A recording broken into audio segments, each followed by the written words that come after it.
Singapore has joined other countries around the world shutting schools and workplaces and keeping residents at home. That's put the bustling city into a virtual lockdown.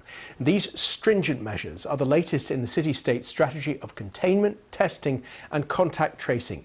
They include a mobile phone app that tracks potential exposure to the virus. Since its launch in March, the Trace Together app has been downloaded more than 1 million times. Other countries like Germany and the UK are looking at emulating Singapore's app, but face questions about privacy in the battle to contain COVID-19, as Sarah Toms reports.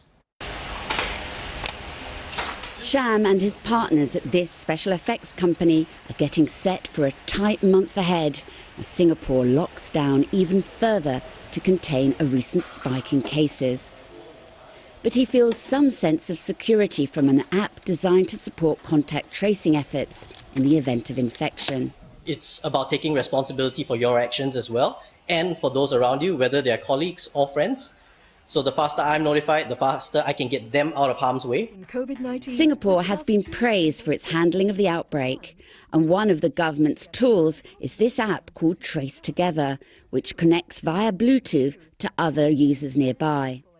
Contact tracing is extremely difficult. Try doing it when you have a fever, you have aches and you're feeling unwell. You have to do this over the phone, give contact numbers, at the same time remember what happened the last 3 to 5 days. It's almost impossible. And yet the better we do it, the better the results. The app takes over that. As other countries look at developing similar apps, Singapore has made its software freely available. But it also raises concerns about security and privacy. The government says that this app is collecting only the data it needs and not checking locations or contacts.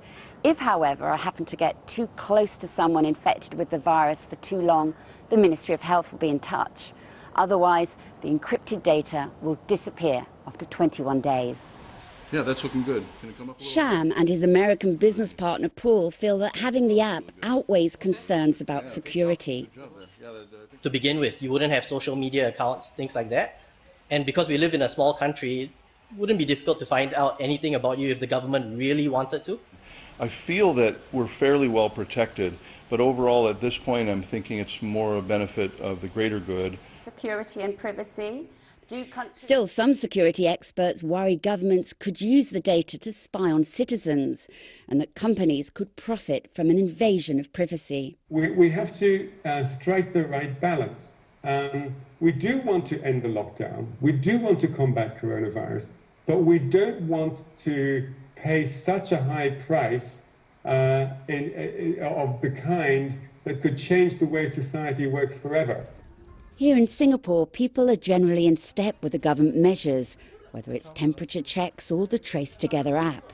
But as other countries strive to contain COVID-19, the balance between the community good and individual liberty may not be so easy to achieve. Sarah Toms, BBC News, Singapore.